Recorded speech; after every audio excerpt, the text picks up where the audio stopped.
لوگ مجھ سے اکثر ایک سوال کرتے ہیں کہ پاکستان میں حالات کب تک ایسے رہیں گے؟ کیا سب کچھ اسی طرح چلتا رہے گا ہمیشہ؟ آخر بنگلہ دیش، نیپال، فرانس، سری لنکا کی طرح پاکستان میں انقلاب کیوں نہیں آتا؟ تو میں ان سے کہتا ہوں کہ بھائی آخر آپ کو انقلاب اور تبدیلی کیوں سوچی ہے، کیوں چاہیے؟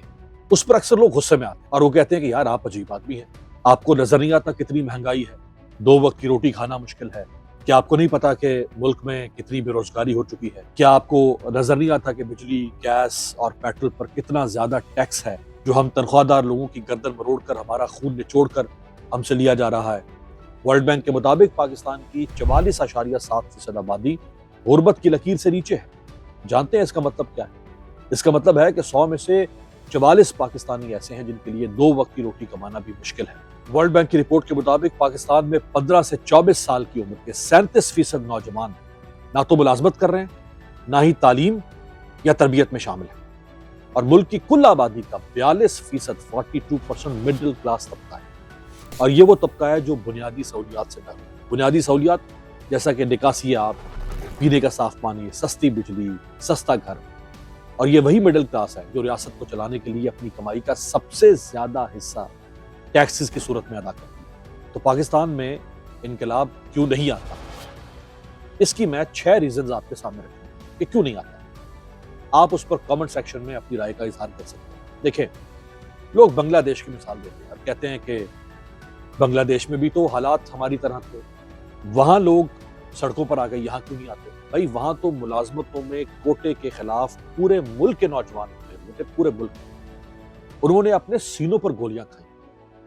ان میں اور ہم میں فرق یہ ہے کہ وہ تاریخ لکھ رہے ہیں، لیکن ہم صرف تاریخ پڑھ کر ٹھنڈی آب اور ڈسپلن کی گولیاں کھاتے ہیں، سو جاتے ہیں۔ وہاں تو میرے عزیز ہم وقت تو نہیں ہوا، بلکہ بندوق والے جو تھے انہوں نے عوامی جذبات کو تسلیم کیا، ان کے سامنے کھڑے ہو گئے، عوامی جذبات کے سامنے، یعنی عوامی جذبات کے حق میں کھڑے ہو گئے۔ انہوں نے مظاہرین پر گولیاں چلانے سے انکار کر دیا تھا، اس لیے وہاں انقلاب آیا تھا۔ تو کیا پاکستان ایسی فیصلہ کن مزاحمت کے لیے تیار ہے؟ کیا پاکستانی ایسی مزاحمت کر سکتے ہیں؟ کیا آپ بنگالی عوام کی طرح خوف کے گھٹ توڑ سکتے ہیں؟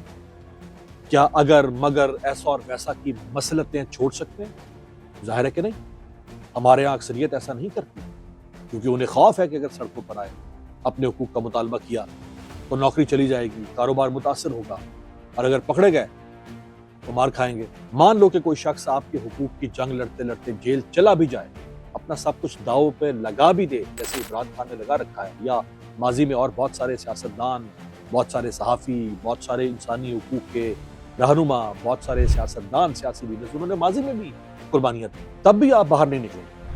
ہاں، اسے ضرور ووٹ دے دیں، لیکن اپنے ووٹ کا پہرا پھر بھی ہم نہیں کریں۔ ہمارے بے روزگار نوجوان یورپ جانے کے لیے اپنی ماں بہن کا زیور، گھر، زمین، جائیداد، جمع پونجی سب کچھ داؤ پر لگانے کے لیے تیار ہے۔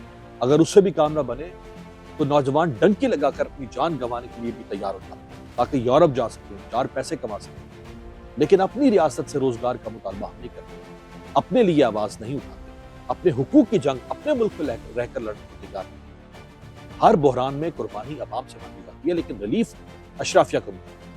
ٹیکس چوری ہو، سبسڈی کا کھیل، قرضے ہو، NRO، ہر سکینڈل کی فائلیں دب جاتی ہیں، ان پہ کمیٹیاں بنتی ہیں۔ بیوروکریسی جو ریاست کی ریڑھ کی ہڈی ہوتی ہے، اس کھیل میں ایک سرگرم کھلاڑی بن چکی ہے۔ سیاسی گٹھ جوڑ اس لوٹ مار کو قانونی تحفظ فراہم کرتا ہے۔ الیکشن جیتنے کے بعد نظریات دفن ہوتے ہیں اور مفاہمت کے دروازے کھل جاتے ہیں۔ پارٹیاں بدلنا، وعدے توڑنا، مفادات کی سیاست کرنا، یہاں غداری نہیں بلکہ اس کو سیاسی بلوغت کہا جاتا ہے، پولیٹیکل میچورٹی کہا جاتا ہے۔ اشرافیہ کے بچے باہر پڑھتے ہیں، علاج باہر کرواتے ہیں، سرمایہ باہر رکھتے ہیں۔ جہاں دہائیاں جمہوریت کی، قوم کی اور عوام کے نام کی دی جاتی ہیں، لیکن فیصلے بند کمرے میں ہوتے ہیں اور عوام منہ پہ چپ کا تالا لگا کر بیٹھے رہے، خوف اور مسلحتوں کا شکار رہے، تو پھر آپ کو انقلاب کی تمنا کیوں ہے بھائی؟ ایسے میں تو نہیں انقلاب آتا۔ آپ کہتے ہیں کہ مہنگائی بہت زیادہ ہے، ٹیکسز نے کمر توڑ کر رکھی ہے، ہمارا خون نچوڑا جا رہا ہے، وغیرہ وغیرہ۔ تو بھائی آپ کو انقلاب تھوڑی چاہیے، آپ کو تو اپنے ذاتی مسائل کا حل چاہیے۔ اس بات سے آپ کو کوئی سروکار نہیں کہ یہ جو سب کچھ ہو رہا ہے یہ بیڈ گورننس اور کرپشن کی وجہ سے ہو رہا ہے۔ غربت اور ناجائز ٹیکسوں کے خلاف تو فرانس میں انقلاب آیا، انقلاب فرانس 1789 میں برپا ہوا۔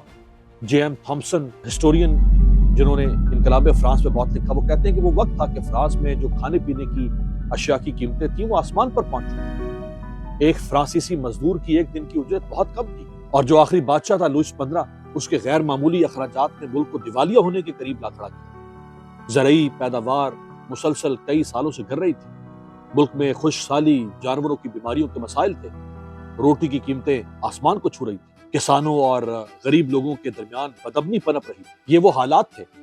پھر انقلاب سے کچھ عرصہ قبل فرانس کے شہر پیرس کے مشرق میں بادشاہوں کے انتہائی مضبوط قلعے تھے، اور وہ قلعے ظلم و تشدد، دہشت و بربریت اور جبر و استبداد کی علامت بن چکے تھے۔ جیسے پاکستان میں اسلام آباد، لاہور، کراچی میں اشرافیہ کے اپنے خاص علاقے ہیں جہاں 4 کنال سے لے کے 10 کنال تک کے محلات ہیں۔ انقلاب سے قبل فرانس میں اشرافیہ اور ان کے ظلم و جبر اور دہشت و بربریت کو فکری اور نظریاتی جواز فراہم کرنے والے پادری ہوا کرتے تھے، جیسے ہمارے ہاں درباری ملا۔ وہ پادری مذہب کے نام پر عوام کو اپنی حاکمیت کو برقرار رکھنے کی خاطر جنت کی بشارت تو دیا کرتے تھے، لیکن ان کی حالت زار کی تبدیلی کی خواہش مند نہیں تھے، اور پھر حالات اس نہج پر پہنچ گئے کہ لوگ اناج کے دانے دانے کو ترس گئے۔ پھر انہوں نے کسی چیز کی پرواہ نہیں، بلکہ استحصال کرنے والی اشرافیہ کے اوپر عوام چڑھ دوڑی۔ وہ تو ایک قوم تھی۔ کیا آپ فرانس ہیں؟ کیا آپ ایک قوم ہیں جو فرانس کی طرح انقلاب لانا چاہتے ہیں؟ یہاں گندم اور چینی کے اسکینڈلز آتے ہیں، اپنے ہی ملک میں پیدا ہونے والی چینی اور گندم یہاں کے مافیاز ملک سے باہر بھیجتے ہیں، پھر واپس منگواتے ہیں، بھیجتے ہوئے بھی پیسہ کماتے ہیں، واپس منگوا کے بھی پیسہ کماتے ہیں، اور آپ مہنگے داموں میں پھر لمبی سانس لے کر تھوڑا برا بھلا کہتے ہیں، اپنی بھڑاس نکالتے ہیں، اور بس فرض پورا ہو گیا، اللہ اللہ خیر سلام۔ یہ ہے آپ کا انقلاب۔ کیا یہ سچ نہیں کہ ہمارے ہاں ایک صوبے کا دکھ دوسرے صوبے کا مسئلہ نہیں ہے؟ ایک شہر کے مسئلے سے کسی دوسرے شہر یا گاؤں کو کوئی سروکار نہیں؟ ایک طبقے کو دوسرے طبقے کے مسئلوں سے کیا لینا دینا؟ آپ کو تو صرف اپنے مسئلوں کا حل چاہیے، لیکن جو ظالمانہ سسٹم ان مسئلوں کی جڑ ہے، اس سسٹم کو آپ جڑ سے اکھاڑ کر پھینکنے کے لیے تیار نہیں۔ آپ تو نیپال بھی نہیں بن سکے جہاں کرپشن کے خلاف پوری قوم نے اس نظام کی چولیں ہلا کر رکھی۔ آپ تو تھانے، کچہری اور سرکاری دفتروں میں رشوت دے کر کام کرواتے ہیں، اور پھر خود اپنے آپ کو ہم تسلی دے کر یہ کہتے ہیں اور یار یہ تو کرنا پڑتا، یا اسی طرح کام، یا رشوت کے بغیر کام نہیں۔ تو دنیا میں تبدیلی کیسے اور کن حالات میں آئی، اب اس کا بھی تھوڑا سا جائزہ آپ کے سامنے رکھتے ہیں۔ 1917 تک روس میں زار شاہی حکومت تھی، وہاں لوگ انتہائی غربت اور افلاس کی زندگی گزارنے پر مجبور تھے۔ پھر ایک شخص آگے بڑھا اور اس نے عوام کے لیے آواز اٹھائی جسے دنیا لینن کے نام سے جانتی ہے۔ ساری قوم اس کے پیچھے کھڑی تھی۔ ان کا ایک ہی ایجنڈا تھا، ظالمانہ نظام سے نجات۔ اس ایک ایجنڈے پر لوگ اکٹھے ہوئے اور انقلاب پر کھڑے۔ اسی طرح ساؤتھ افریقہ میں سفید فام سامراج کے خلاف نیلسن منڈیلا عوام کی آواز بنا، اسے جیل میں ڈال دیا گیا، لیکن اس کی مزاحمت اور اس کے فالوورز نے مزاحمت ترک نہیں کی۔ نتیجہ یہ ہوا کہ ظلم کی حکومت کو گھٹنے ٹیکنے پڑے۔ Our major weapon of struggle against apartheid oppression and exploitation is our people organized into mass formation of the democratic movement۔ 1952 میں ساؤتھ افریقی حکومت نے سیاہ فام باشندوں کے خلاف 6 سخت اور جابرانہ قوانین نافذ کیے، تو اس کے خلاف افریقن نیشنل کانگریس اور جنوبی افریقی انڈین کانگریس نے مشترکہ طور پر سول نافرمانی کی تحریک شروع کی۔ نیلسن منڈیلا نے سول نافرمانی کی تحریک میں بڑھ چڑھ کر حصہ لیا، جس کی وجہ سے حکومت نے منڈیلا سمیت 19 مزاحمت کاروں کو گرفتار کر لیا۔ بعد ازاں نیلسن منڈیلا کو 9 ماہ قید بامشقت کی سزا سنی، اور پھر اسے اس کی سزا کو 2 سال کے لیے معطل کر دیا گیا۔ اگست 1952 میں منڈیلا اور اولیور ٹیمبو نے جنوبی افریقہ کی پہلی سیاہ فام قانونی فرم منڈیلا اینڈ ٹیمبو قائم کی۔ 1952 کے آخری اشرے میں حکومت نے منڈیلا کو گھر میں نظر بند کر دیا۔ پھر دسمبر 1956 میں سفید فام حکومت کی زیادتیوں کے خلاف ملک گیر مظاہرے شروع ہوئے، جس میں منڈیلا بھی پیش تھے۔ لہٰذا 5 دسمبر 1956 کو نیلسن منڈیلا سمیت 156 افراد کو گرفتار کر لیا، اور جوہانسبرگ میں ان پر غداری کا مقدمہ چلا، لیکن وہ اس میں باعزت بری ہو گئے۔ سفید حکومت پے در پے جابرانہ قوانین نافذ کرتی گئی۔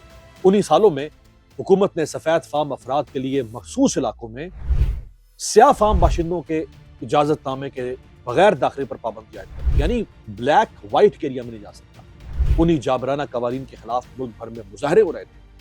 چنانچہ 21 مارچ 1960 کو پولیس نے شاپ ویل نامی علاقے میں ایک پرامن احتجاج میں 69 غیر مسلح افراد کو ہلاک کر دیا، لیکن مزاحمت کار مزید بکھر گئے اور جگہ جگہ مظاہرے ہونے لگے۔ لہٰذا حکومت نے ملک میں ایمرجنسی نافذ کر کے افریقن نیشنل کانگریس اور پین افریکنسٹ کانگریس PAC پر پابندی عائد کر۔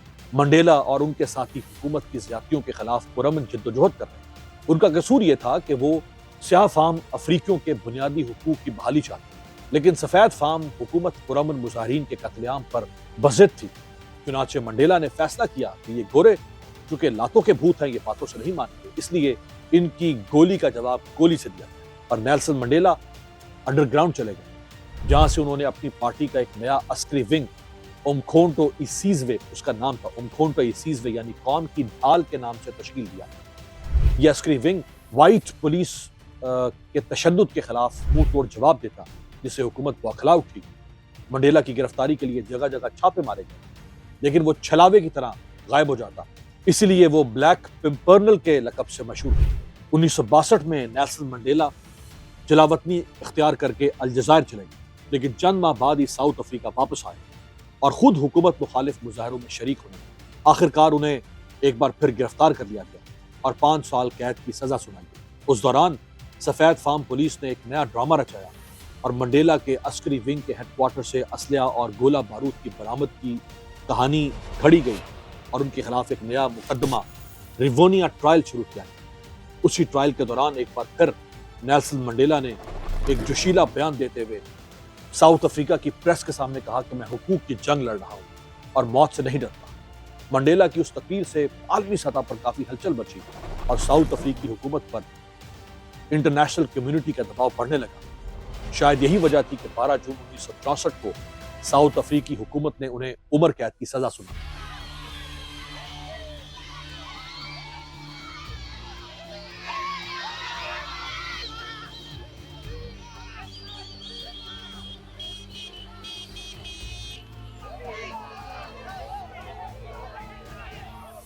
انیس سو 64 سے 1982 تک منڈیلا کو کیپ ٹاؤن سے دور رابن آئلینڈ جیل میں قید رکھا گیا۔ اس کے بعد اسے 1988 تک ہائی سیکیورٹی والی پولسمور جیل میں رکھا گیا۔ دوران قید نیلسن منڈیلا TB کا شکار ہوئے۔ حکومت نے وقتاً فوقتاً منڈیلا کو رہائی کی مشروط پیشکش کی۔ ان سے کہا گیا کہ وہ سیاہ فام افراد کے حقوق کی بحالی سے پیچھے ہٹ جائیں اور سفید فام حکومت کے امتیازی قوانین کو جائز قرار دے دیں یا کم از کم مذاکرات کا حصہ بنیں، لیکن منڈیلا نے ان پیشکشوں سے انکار کرتے ہوئے کہا کہ میں قیدی کے طور پر نہیں بلکہ صرف ایک آزاد انسان کے طور پر ہی ان مذاکرات کا حصہ بن سکتا ہوں۔ I have spoken about freedom in my lifetime. Your struggle, your commitment, and your discipline has released me to stand before you today.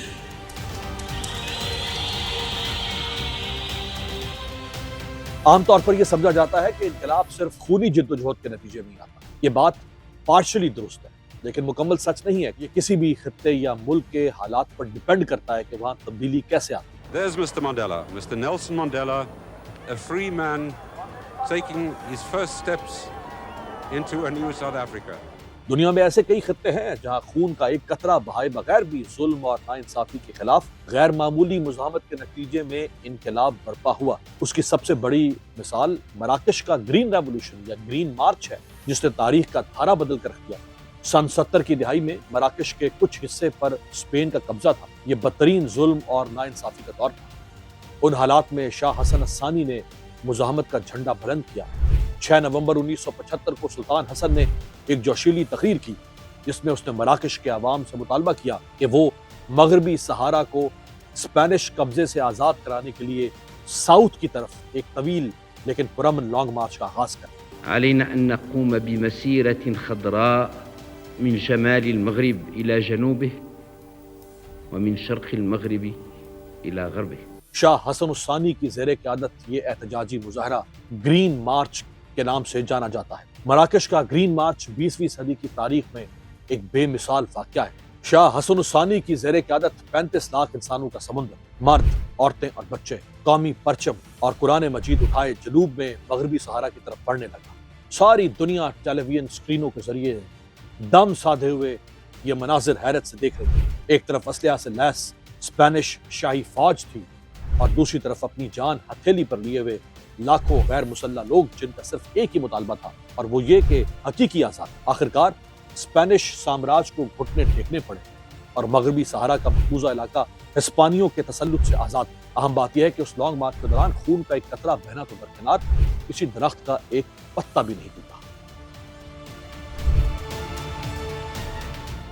اب دوبارہ آتے ہیں اس سوال کی طرف کہ پاکستان میں انقلاب کیوں نہیں؟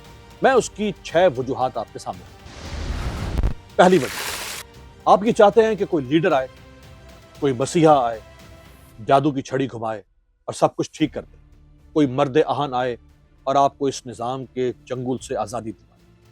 آپ کو انقلاب کی محنت نہیں بلکہ ایک نجات دہندہ چاہیے، یعنی آپ کو منزل نہیں رہنما چاہیے۔ پاکستانیوں میں یہی وہ جو مسیحا کمپلیکس ہے، جو لیڈر سے تو قربانی مانگتا ہے لیکن خود سڑکیں گرم کرنے کے لیے تیار ہے۔ حالانکہ انقلاب لیڈر نہیں بلکہ عوام لے کر آتے ہیں۔ کیوبا کی تحریک کے آزادی کے ہیرو چے گویرا نے ایک بار کہا تھا کہ liberators do not exist, the people liberate themselves، یعنی کوئی نجات دہندہ نہیں دنیا میں ہوتا، لوگ خود آزادی کی جنگ کرتے ہیں۔ ہم اپنی ذمہ داری نبھانے کے بجائے دوسروں سے توقعات رکھتے ہیں، کسی کے لیے زندہ باد اور کسی کے لیے مرداباد کے نعرے لگاتے ہیں، اسی لیے یہاں انقلاب نہیں آتا۔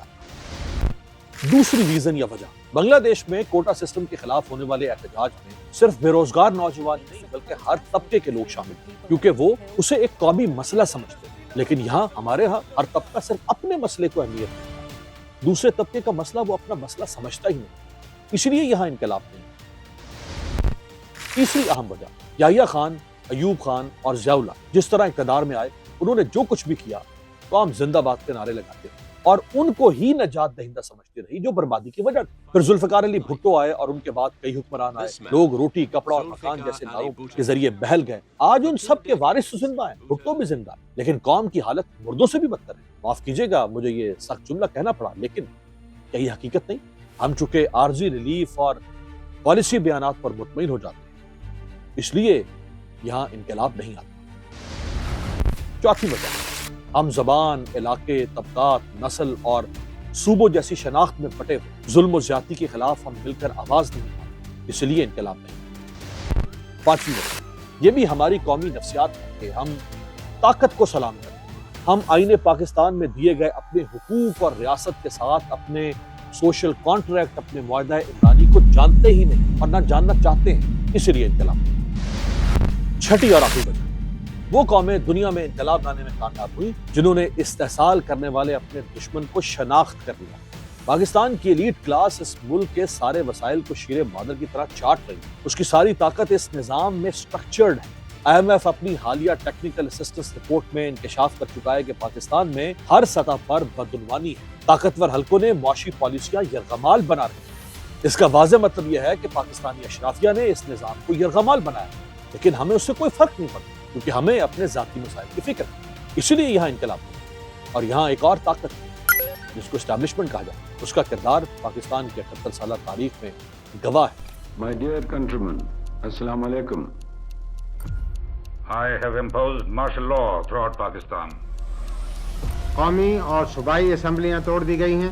Remain calm and support your armed forces in the re-establishment of order. Pakistani تاریخ کی کتاب کے ہر صفحے پر بین السطور درج ہے 78 سال میں پاکستان میں کیا کچھ ہوا اور کس نے کیا۔ کچھ لوگ ماضی میں اسٹیبلشمنٹ کے ٹاؤٹ یا نجات دہندہ سمجھ کے اسٹیبلشمنٹ کے پیچھے چلے اور کچھ لوگ آج وہی کام کر رہے ہیں۔ تو پھر انقلاب کیوں آئے اور کس کے خلاف؟